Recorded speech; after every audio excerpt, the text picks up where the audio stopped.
Hi, thanks a lot for watching another video blog edition of the Drazen Report. You might watch this on the Duran. Thanks to them again for carrying me, or you might see it on my website. Doesn't matter. Thanks for watching. I want to talk about military developments in the Ukraine. The last few days have been quite busy. But first, getting into that, I want to talk about the role that Uncle Sam plays in providing actionable intelligence to Ukrainian forces. There's been a lot carried in the media about that recently, uh, in no small part regarding the sinking of the Russian cruiser off the coast, well, actually about 100 plus kilometers off the coast of Odessa. And that was always very likely to have been an operation that the U.S. was involved in. The thing is that the Ukrainian radar system or systems, Ukrainian electronic warfare systems, radar systems, uh,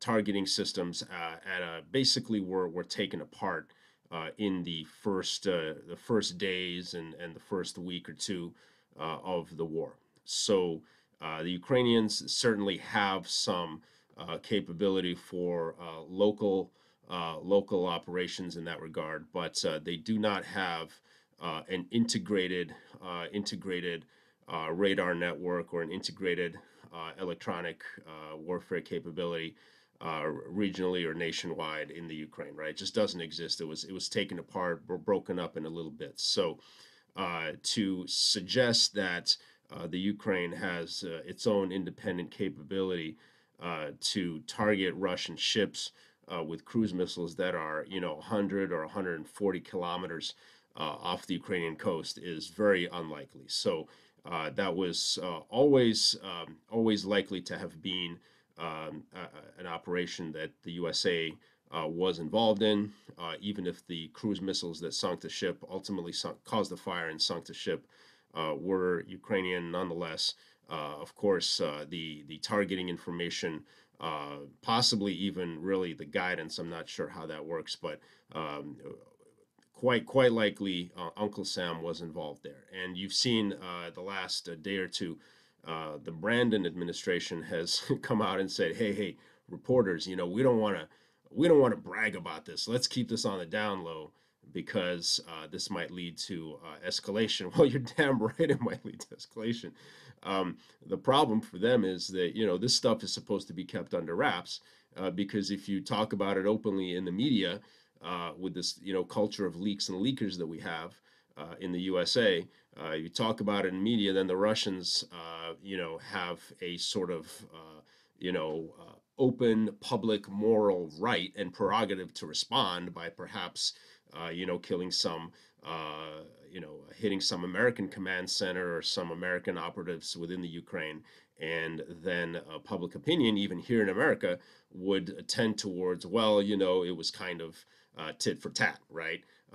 Whereas if you had just left out not said anything about the ship and the U.S. role in sinking that, among other U.S. intelligence operations in the Ukraine, then it would be like, well, well, why are the Russians, why are the Russians hitting our people in the Ukraine, right?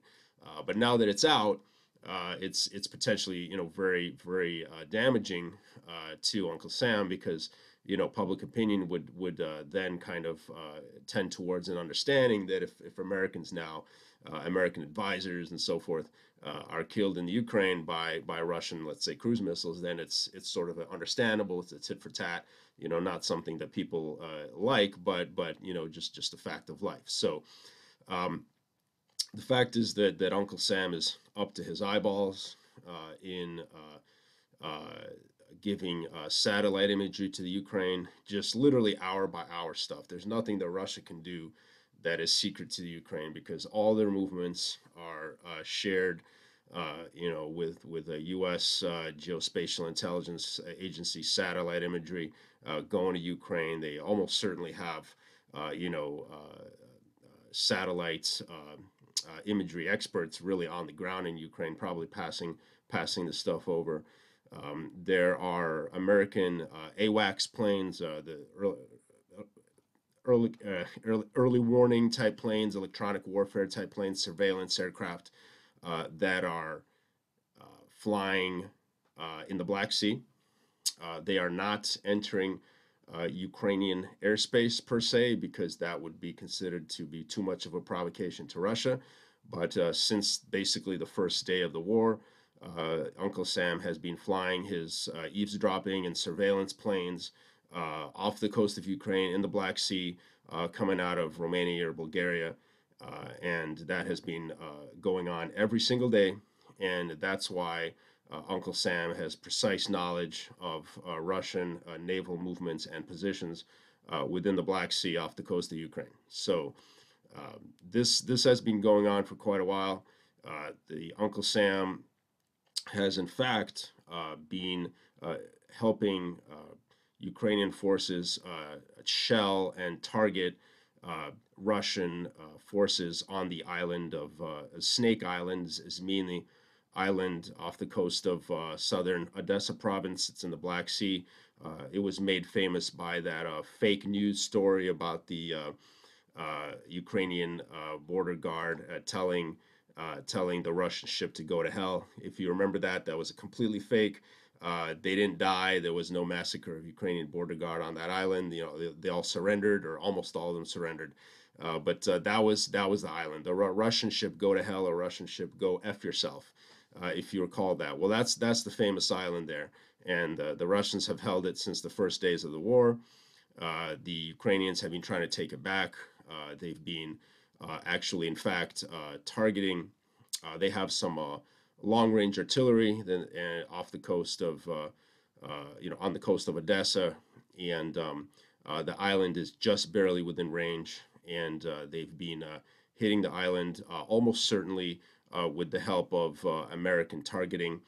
The fact that it's just so far off the coast, and the Ukrainians are very, very unlikely to be able to hit anything on their own. And recently, they were actually able to destroy a Russian air defense system. It was a Tor air defense platform that they were able to destroy with long-range artillery on the island.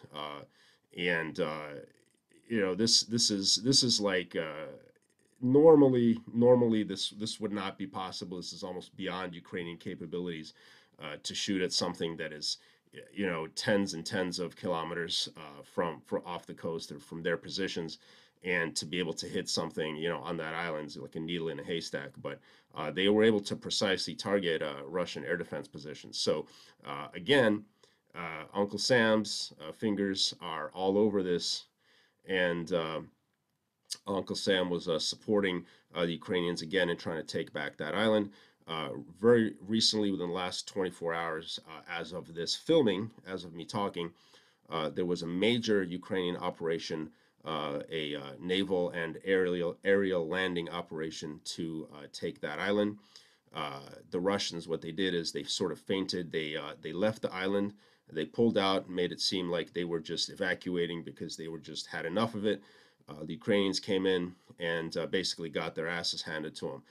They were surprised, ambushed by very heavy fire, likely cruise missiles, aerial, air-to-air combat took place, and the Ukrainians lost one medium-sized landing ship. They lost as many as 5 aircraft. What I heard was three helicopters carrying the landing party, the air assault landing party, as well as two combat aircraft supporting them. And it seems like they lost tens of guys, either on the island or trying to retreat off the island. And then the Russians also followed up with a very heavy bombardment of Ukrainian airports and airfields that the evacuation, their surviving evacuation craft were landing at, and basically just took care of almost all remaining Ukrainian air and air defense assets in Odessa province. So it didn't go very well for them. But again, it was, Uncle Sam has been very, very, very active in this theater of the war. Now let's move to what's going on in the Donbass. This has been very, very interesting lately. The Russian and Lugansk forces working in tandem with the Wagner mercenary company, as well as some volunteer units from Russia, including Chechens. They have within the last 24 hours, as of this filming, they have finally taken the city of Popasna in northern Lugansk. Now, the city of Popasna is basically almost like the southern gate to the Ukrainian bulge that is holding out in the Severodonetsk Lysychansk urban agglomeration. It is sort of the way that the bulge, the map of the bulge, really is set up. This has no significance on the map, in peacetime, but the way that the forces are arrayed at present, the city of Popasna is literally the southern key or the cornerstone to the entire Ukrainian defense of the bulge of the Severodonetsk Lysychansk bulge in northern Lugansk province or Lugansk People's Republic, depending on which side you're on. Now, this city was being contested and fought over for weeks, I believe, possibly since even in mid-April it was heavily fought over. So possibly most of April even that there were battles there of one type or another. And finally, the Ukrainians just gave up and left. They just it wasn't even that the city was totally destroyed. It actually was remarkably not totally wrecked. Not like some other places like Volnovakha and some other points further south in the Donbass. It was taken relatively intact based on the footage that I've seen. Now, this is the largest city or largest town. It's about 20,000 people. It has buildings as high as 10 floors. It is the largest town directly due south of Severodonetsk Lysychansk. Okay, so this is really almost like the last major stopping point, coming from the south towards that Ukrainian bulge in northern Lugansk, and the Russians holding that city really puts into question the viability of the Severodonetsk Lysychansk bulge, which holds potentially an estimated up to 8,000 Ukrainian uniformed personnel. Now, let me give you just a sort of a brief tactical description of how exactly the war is going in the Donbass. Okay, it's not a maneuver war at present. Okay, what you have, it's more similar to what the U.S. Army and the Brits experienced in Italy during World War II, where it's basically a series of towns and cities and villages that have been turned into strong points by the Ukrainian forces, where the civilians are either hiding in their basements or they just disappear somewhere or they're kicked out.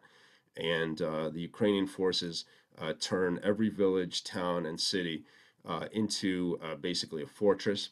And even small villages of just, let's say, less than 100 houses can be turned into a fortress, because a lot of my viewers, most of my viewers, are American, and with our stick-built homes, you can't really do that. But in the Donbass and in other parts of this part of the world, the houses are typically built of very, very sturdy cinder block, much higher quality cinder blocks than are used in America, or a triple or quadruple course brick. That is to say, even regular single detached family homes are as thick as 4 bricks thick. So basically, what that does is ensures the survivability of any forces occupying that structure, unless there is a direct hit on the roof by an 82 millimeter mortar shell or a heavy artillery or a Grad rocket or potentially something heavier. Unless there's a direct hit on the roof, that house is not going anywhere, and the people in that structure will be able to resist and to fight with any weapons that they have at hand. These and typically what they also do is they dig communications trenches between some of these structures, so they can go back and forth between them without being exposed to surface fire. And it's essentially, and that's not even getting into any pre-existing entrenchments or pillboxes, bunkers that may have existed in these areas prior to the war. I'm just talking about, the Ukrainians turning, kicking the civilians out, or the civilians leaving and just turning residential structures or commercial structures into fortresses. So essentially, every village of even 100 or fewer homes is potentially a fortress. And the Russians and the Donetsk and Lugansk forces have to go village by village and town by town and take every single one of these. And it is incredibly, incredibly time consuming. And Uncle, you have a lot of people here in the States and elsewhere that don't understand what type of war is being fought here. It's very, very slow going when every single cinder block house in the Donbass that they have to advance through, is potentially a firing point for anti-tank guided missiles or what have you. And anyway, it's very tough going, and you would think that perhaps the Russians would be able to send perhaps a tank column in between. Let's say, you have a village and a town, or a town and a town, and you'd think that they'd be able to send a tank column in between those and sort of break the front that way and get around these fortifications and get up into the enemy's, the rear, and basically sort of envelop the enemy that way, just using armor. But unfortunately, that's not really realistic, because as these tank columns would go in, initially not supported by infantry, they would be exposed. They would be exposed to fire from both each side, right? Anti-tank guided missiles, mortars, artillery, and they would be going into an area in the enemy's rear, which they have not really reconnoitered and mapped out, and they could walk into a minefield. Um, they could drive directly into an area that has been pre-sighted by enemy artillery for easy kills. They could have and they don't necessarily know where the next fortress is, right? Because they haven't reconnoitered the area. So basically, if you're talking about sending in an armored column to just get up and sort of do a blitzkrieg between these fortifications, instead of taking village A and village B, just go between them. You don't know what's there. You just don't know what's there. And by the time, so you get in there and you're under attack, and then you run out of gas and you're out of luck, right? So that's not really practical. So it hypothetically, if there was a general offensive along a relatively narrow front with overwhelming force, of course you could do that, and you might lose 10% of your tanks or whatever, or 20%, and it wouldn't be a big deal, because you would come out on top. But in this case, the forces, the volume of the forces just aren't there for that. So again, this is why they have to go through every single village and every single town. But the significance of the loss by the Ukrainians of Popasnaya, again, is that this was literally the cornerstone of the southern approach to their bulge that's holding out in Severodonetsk and Lysychansk.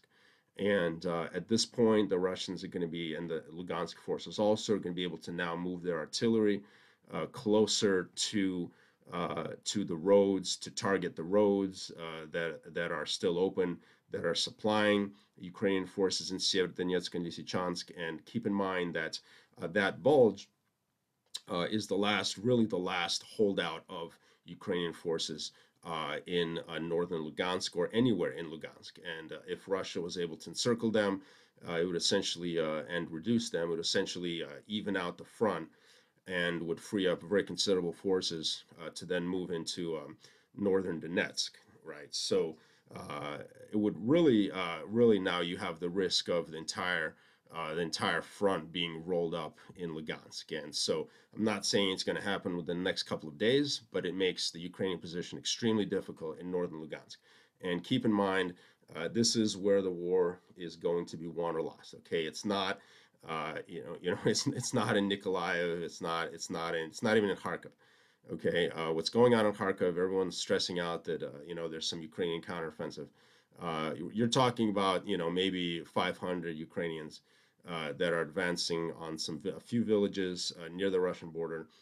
The Russians simply didn't have the forces there to defend those villages, so they pulled back.